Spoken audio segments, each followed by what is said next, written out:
நீங்கள் இணைந்திருப்பது வசந்தம் டிவியின் மதிய நேர பிரதான செய்திகளோடு இணைந்து கொள்ளும் நான் பத்மநாதன் பிரதாப். முதலில் இன்றைய தலைப்புச் செய்திகள்.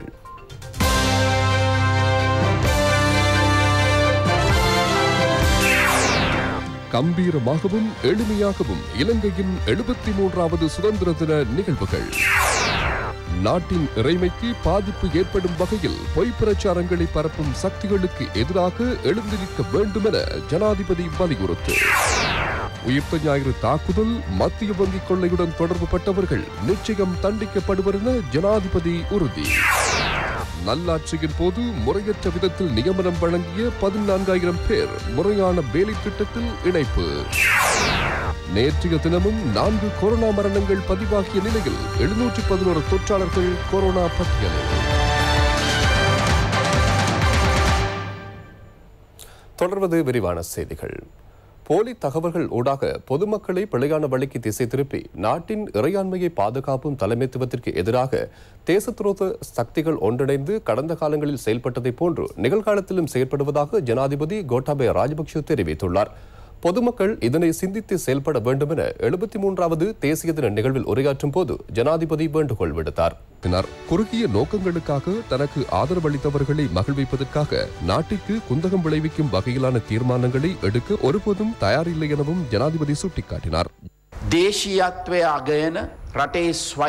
நாட்டின் இறைமையை பாதுகாக்கக்கூடிய உள்ளூர் விடயங்களை மதிக்கக்கூடிய தேசிய தலைமைத்துவத்திற்கு எதிராக தேச துரோக சக்திகள் ஒன்றிணைந்து முகாமிடுவது தமது நோக்கங்களை நிறைவேற்றிக் கொள்வதற்காக உள்நாட்டு மற்றும் வெளிநாட்டு சக்திகளின் ஆதரவை கோருவது என்றும் இருந்து வரும் ஒரு விடயமாகும். பல்வேறு பொய் பிரச்சாரங்கள் ஊடாக மக்களை தவறான வழியில் இட்டுச் செல்ல முயற்சிக்கின்றனர். சகல சந்தர்ப்பங்களிலும் மிக நுணுக்கமாக செயற்படுமாறு கேட்டுக் கொள்கின்றேன். ஈஸ்டர் தாக்குதல், மத்திய வங்கி கொள்ளை போன்ற விடயங்களுடன் தொடர்புபட்டவர்களுக்கு எதிராக துரித நடவடிக்கை எடுப்போம். நான் சட்டமா அதிபர் திணைக்களத்திற்கு அதற்கான பணிப்புரைகளை வழங்கியுள்ளேன். ஈஸ்டர் தாக்குதல் தொடர்பாக கண்டறிய நியமிக்கப்பட்ட ஆணைக்குழுவின் அறிக்கை என்னிடம் உள்ளது. அதற்கு எதிராக நான் உரிய நடவடிக்கை எடுப்பேன். ஈஸ்டர் தாக்குதலுடன் தொடர்புடைய சகல தரப்பினருக்கும் எதிராகவும் நடவடிக்கை எடுப்பேன். இந்த பாரிய தாக்குதலை திட்டமிட்டவர்கள், அதற்கு துணை போனவர்கள் மற்றும் பொறுப்பு கூற வேண்டியவர்களுக்கு தப்பிச் செல்ல இடமளிக்க மாட்டேன். அதேபோன்று தீவிரவாதம் இந்த நாட்டில் தலைதூக்க இடமளிக்க மாட்டோம். நான் முன்வைத்த சுபீட்சத்தின் நோக்கு திட்டத்தை அமல்படுத்தவே மக்கள் எனக்கு ஆதரவு வழங்கியுள்ளார்கள். எதிர்கால சந்ததியினருக்காக பெற்ற சுதந்திரத்தை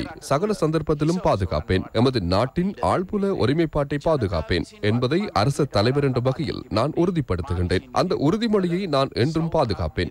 எனினும் தனிப்பட்ட வணிக நோக்கங்களுக்காக எனக்கு ஆதரவு வழங்கியவர்களை திருப்திப்படுத்துவதற்காக நாட்டிற்கு எதிராக முடிவுகளை எடுக்க நான் ஒருபோதும் தயாரில்லை. நீங்கள் கோரிய தலைவர் நான். நீங்கள் என்னிடம் வழங்கிய பொறுப்பை நான் முறையாக நிறைவேற்றுவேன். රාජ්‍ය නායකයා වශයෙන් මම ප්‍රතිඥා දී තිබෙනවා. ඒ ප්‍රතිඥාව මම හැම විටම සුරකිනවා. නමුත් පෞද්ගලික හෝ ව්‍යාපාරික අවශ්‍යතා ඉටු කර ගැනීමයි පටු චේතනාවෙන් මට සහාය දුන් අය සතුටු කිරීම සඳහා රටට අහිතකර තීන්දුව ගන්නට මම කිසිවිටකත් සූදානම් නැහැ. ඔබ ඉල්ලා සිටි නායකයා මමයි. ඔබ මට බාර දුන් වගකීම ஜனாதிபதியின் உரையை அடுத்து சுதந்திர தின நிகழ்வின் அணிவகுப்பு மரியாதை ஆரம்பமாகியது.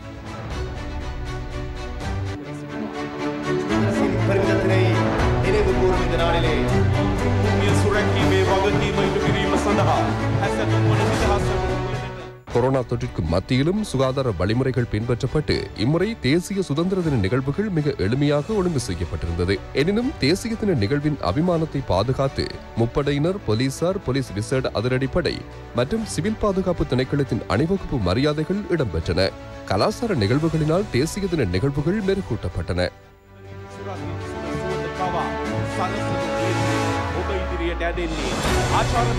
අභිමානවත් බුද හමුදා අශ්වරෝග කණ්ඩායම ගමන් කරන අවස්ථාව ඉලංගයි රාජපති නායකත්වයේ කුළුවිනරට මේ ආචාර්ය කරන්නේ සඳහන්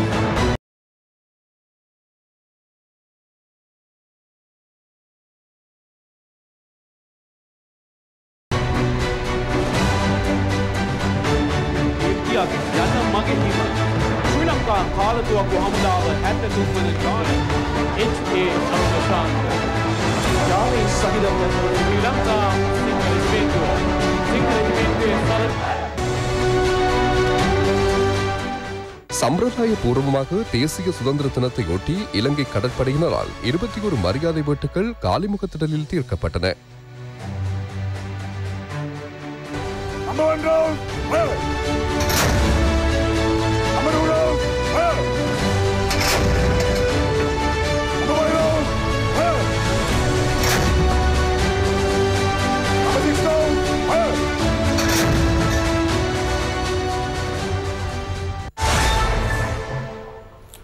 நாட்டிற்கு எதிரான சக்திகளையும் கோவிட்-19ஐயும் தோற்கடிக்க இலங்கை தேசமாக எழுந்து நிற்க வேண்டும் என பிரதமர் மஹிந்த ராஜபக்ஷ தெரிவித்துள்ளார். தேசிய சுதந்திர தினத்தையொட்டி வெளியிட்டுள்ள வாழ்த்துச் செய்தியிலேயே பிரதமர் இதனை தெரிவித்துள்ளார். காலனித்துவ காலத்திலிருந்து சுதந்திரத்திற்கான மக்களின் அர்ப்பணிப்பும் போராட்டமும் உலக வரலாற்றில் நன்கு அறியப்பட்டவை. அரசியல், சமய மற்றும் கலாச்சார ரீதியாக மூலோபாய திட்டங்கள் மூலம் சுதந்திரம் பெற்ற நீண்ட வரலாற்றை இலங்கை தேசம் கொண்டுள்ளது. நாம் பெற்ற சுதந்திரத்தை அர்த்தமுள்ளதாக்கிக் கொள்ளும் செயல்முறையே இன்று எமது தாய்நாட்டிற்கான தேவையாக உள்ளது. நாடுகளுக்கு இடையில் ஒற்றுமையை வளர்த்தல் மற்றும் சமய நல்லிணக்கத்தை ஏற்படுத்துதல் என்பன இதற்கு வலு சேர்க்கின்றது. பல்வேறு சவால்களுக்கு மத்தியில் உள்ளூர் உற்பத்திகளுக்கு மதிப்பளிக்கும் பொருளாதார கொள்கை ஊடாக தாய்நாட்டை அபிவிருத்தியை நோக்கி நகர்த்தும் பாதையில் நாம் நுழைந்துள்ளோம். எவ்வாறான சவால்கள் வந்தபோதிலும் தாய்நாட்டை ஒருபோதும் தாரை பார்க்க செயல்படவில்லை எனவும் அவ்வாழ்த்துச் செய்தியில் மேலும் தெரிவிக்கப்பட்டது. எதிர்க்கட்சித் தலைவர் சஜித் பிரேமதாச விடுத்துள்ள வாழ்த்துச் செய்தியில் நாட்டின் உண்மையான சுதந்திரத்திற்காக முன்வருவோம் என தெரிவித்துள்ளார். அனைத்து சமூகங்களினதும் கலாச்சார மற்றும் தேசிய அடையாளத்தை பாதுகாப்பதற்கான உறுதிப்பாட்டை நம்மில் வளர்த்துக் கொள்ள வேண்டும் எனவும் அவரது வாழ்த்துச் செய்தியில் தெரிவிக்கப்பட்டுள்ளது. 73வது தேசிய சுதந்திர தினத்தை ஆசீர்வதிக்கும் வகையில் சர்வசமய நிகழ்வுகள் இடம்பெற்றன.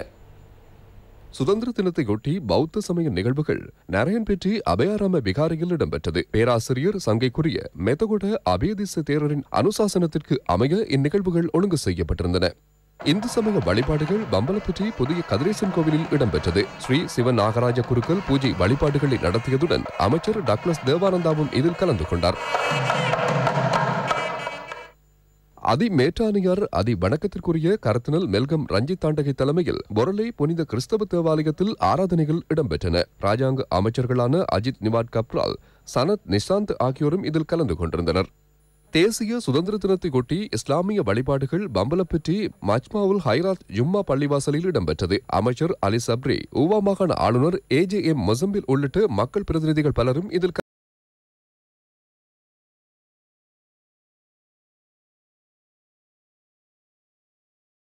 கலந்து கொண்டனர். சையத் ஹசன் மௌலானா தமிழிலும் MFM ஃபரூட் மௌலவி சிங்கள மொழியிலும் துவா பிரார்த்தனைகளை நடத்தினர்.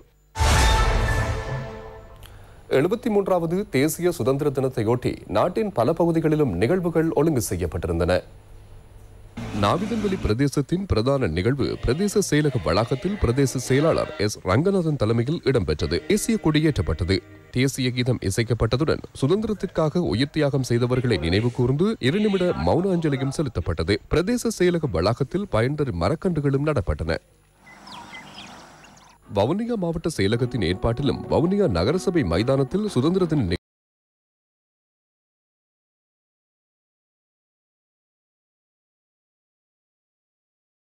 நிகழ்வுகள் அரசு அதிபர் SM சமன் பந்துலசேன தலைமையில் இடம்பெற்றது. மாவட்ட அபிவிருத்தி குழு தலைவரும் பாராளுமன்ற உறுப்பினருமான குலசிங்கம் திலீபன் பிரதம அதிதியாக கலந்து கொண்டு தேசிய கொடியை ஏற்றி வைத்தார். சமய தலைவர்களின் ஆசியுரை இடம்பெற்றதுடன் மரநடுகையும் இடம்பெற்றது. இதேவேளை அக்கரைப்பற்று பிரதேச செயலகத்தில் பிரதேச செயலாளர் MSM ரசான் தலைமையில் தேசிய தின நிகழ்வுகள் இடம்பெற்றன. நாட்டிற்காகவும் மக்களுக்காகவும் ஆசி வேண்டி மௌலவி MM ஹமீதினால் துவா பிரார்த்தனை நிகழ்த்தப்பட்டது. இம்மாத இறுதியில் 10,000 பட்டதாரிகளை அரசு சேவையில் உள்ளீர்ப்பு செய்யப்போவதாக அமைச்சர் ஜனக பண்டார தென்னகோன் தெரிவித்துள்ளார். கடந்த அரசாங்கம் 2019ஆம் ஆண்டில் 10,000 பயிலுனர் பட்டதாரிகள் அரசு சேவையில் உள்ளீர்ப்பு செய்யப்படாமல் இணைத்துக் கொள்ளப்பட்டனர். தற்போதைய அரசாங்கம் இவர்களை அரசு சேவையில் உள்ளீர்ப்பு செய்ய தீர்மானித்தது. சம்பந்தப்பட்ட அதிகாரிகளுடன் நடத்திய பேச்சுவார்த்தையை அடுத்து அமைச்சர் இதனை தெரிவித்தார். கடந்த ஜனவரி மாதத்திற்கு முன்னர் இச்செயல்பாடுகளை மேற்கொள்ள தீர்மானிக்கப்பட்ட போதிலும் கோவிட் அச்சுறுத்தல் காரணமாக ஒரு சில துறைகள் தற்காலிகமாக மூடப்பட்டதனால் இப்பணிகளில் தாமதம் ஏற்பட்டன. எவ்வாறாயினும் ஜனவரி 1ஆம் தேதி நியமனத்திற்குரிய தினமாக கருதப்படவுள்ளது. இதனால் அரசியல் குழுக்களின் போலி தகவல்களுக்கு ஏமாறாமல் செயல்படுமாறு அமைச்சர் ஜனக பண்டார தென்னகோன் இவர்களிடம் கோரிக்கை விடுத்தார். நேற்றைய தினமும் நாட்டில் 711 கொரோனா தொற்றாளர்கள் என காணப்பட்டனர். இவர்களில் 236 பேர் கொழும்பு மாவட்டத்தைச் சேர்ந்தவர்கள். நேற்று இனங்காணப்பட்ட 711 தொற்றாளர்களில் 236 பேர் கொழும்பு மாவட்டத்திலிருந்தும் 93 பேர் கம்பஹா மாவட்டத்திலிருந்தும் இனங்காணப்பட்டதுடன் குருநாகல் மாவட்டத்திலிருந்து 74 பேர் இனங்காணப்பட்டனர். இதற்கமைய நாட்டில் இதுவரை இனங்காணப்பட்ட மொத்த கொரோனா தொற்றாளர்களின் எண்ணிக்கை 66,408 ஆகும். இவர்களில் 6,194 பேர் வைத்தியசாலைகளில் சிகிச்சை வருகின்றனர். 548 பேர் வைத்திய கண்காணிப்பில் உள்ளனர். 59,883 பேர் இதுவரை பூரண குணமடைந்து வைத்தியசாலைகளில் இருந்து வெளியேறியுள்ளனர். நேற்றைய தினத்திலும் 4 கொரோனா மரணங்கள் பதிவாகின. வல்கமுல்லையை வசிப்பிடமாக கொண்ட 89 வயதுடைய பெண் ஒருவரும், தேவலப்பொல்லையை வசிப்பிடமாக கொண்ட 67 வயதுடைய பெண் ஒருவரும், நீர்கொழும்பை வசிப்பிடமாக கொண்ட 66 வயதுடைய நபரும், எட்டியாந்தோட்டையை வசிப்பிடமாக கொண்ட 70 வயதுடைய பெண் ஒருவரும் நேற்றைய தினம் கொரோனாவினால் உயிரிழந்ததாக அரசு தகவல் திணைக்களம் தெரிவித்துள்ளது. இதற்கமைய நாட்டில் பதிவாகியுள்ள கொரோனா மரணங்களின் எண்ணிக்கை 332 ஆகும். முப்படையினரால் நிர்வகிக்கப்படுகின்ற 97 தனிமைப்படுத்தல் மத்திய நிலையங்களில் 7,400 பேர் தனிமைப்படுத்தப்பட்டுள்ளனர். நேற்றைய தினத்திலும் 13,218 PCR பரிசோதனைகள் மேற்கொள்ளப்பட்டன. அத்துடன் தனிமைப்படுத்தல் சட்டங்களை மீறுவோரை கைது செய்யும் நடவடிக்கைகள் தொடர்ந்தும் இடம்பெறுவதாக போலீஸ் ஊடக பேச்சாளரும் பிரதி போலீஸ் அதிபருமான அஜித் ரோஹன தெரிவித்துள்ளார். நாட்டின் பல பாகங்களில் இருந்து 1,21,000 பேர் தனிமைப்படுத்தப்பட வேண்டும் என சுகாதார அதிகாரிகள் அறிவித்துள்ளனர். எவரேனும் ஒருவர் தனிமைப்படுத்தலுக்கு உட்படுத்தப்பட்டால் அவர் அந்தந்த இடங்களிலேயே தங்கியிருக்க வேண்டும். அவர் அங்கிருந்து வெளியேறுவதாக இருந்தால் தனிமைப்படுத்தல் சட்டம் அல்லது நோய் தடுப்பு சட்டம் அல்லது குற்றவியல் சட்டத்தின் கீழ் அவருக்கு எதிராக சட்ட நடவடிக்கை எடுக்கப்படும். இதற்காக சிவில் உடை தரித்த போலீசார் கடமைகளில் ஈடுபடுத்தப்பட்டுள்ளனர். அதேபோல் வெளிநபர்கள் தனிமைப்படுத்தப்பட்ட இடங்களுக்கு செல்ல முடியாது. கம்பஹா மாவட்டத்திலேயே கூடுதலானோர் தனிமைப்படுத்தப்பட்டுள்ளனர். அத்தோடு கொழும்பு மற்றும் களுத்துறை மாவட்டங்களில் கூடுதலானோர் தனிமைப்படுத்தப்பட்டுள்ளனர். பல குற்றச்செயல்களுடன் தொடர்புபட்டு கிம்புலா எலை குணா என்பவர் தற்போது இந்தியாவில் கைது செய்யப்பட்டுள்ளார். இவரை சட்ட விதிமுறைகளுக்கு அமைய நாட்டிற்கு அழைத்து வர நடவடிக்கைகள் முன்னெடுக்கப்படுவதாக போலீஸ் ஊடக பேச்சாளர் தெரிவித்துள்ளார். கடந்த சில நாட்களுக்கு முன்னர் கிம்புலாயல குணா என்பவர் சென்னையில் வைத்து இந்திய போலீசாரினால் கைது செய்யப்பட்டார். இவரை நாட்டிற்கு அழைத்து வருவதற்கான நடவடிக்கைகள் தற்போது முன்னெடுக்கப்படுகின்றன. விசேடமாக ராஜதந்திர உறவுகளைப் போன்று புரிந்துணர்வு உடன்படிக்கைகளில் காணப்படுகின்ற விடயங்களுக்கு ஏற்ப நாடு கடத்தும் சட்டத்திற்கு அமைய நடவடிக்கைகள் எடுக்கப்பட்டன. இவ்வாறு இலங்கையிலிருந்து வெளியேறி வெளிநாடுகளில் உள்ள 129 நபர்கள் குறித்து சிவப்பு எச்சரிக்கை விடுக்கப்பட்டுள்ளது. இவர்களில் 24 பேர் பாரிய குற்றச்செயல்களுடன் தொடர்புபட்டவர்கள். ஐக்கிய அரபு ராஜ்யத்தின் துபாய் நகரிலே இவர்களில் பெரும்பாலானோர் தங்கியுள்ளனர். அவ்வாறு ஐரோப்பாவிலும் இந்தியாவிலும் தங்கியுள்ளனர். நாடு கடத்தும் சட்டத்திற்கு அமைய இவர்களை நாட்டிற்கு அழைத்து வருவதற்கும் இலங்கை போலீசார் சர்வதேச போலீசாரின் உதவியுடன் நடவடிக்கைகளை முன்னெடுத்துள்ளனர். இத்துடன் வசந்தம் டிவியின் மதிய நேர பிரதான செய்தி அறிக்கை நிறைவுக்கு வருகிறது. எமது மனத்தியால செய்தியினை 2:25 எதிர்பாருங்கள். வணக்கம்.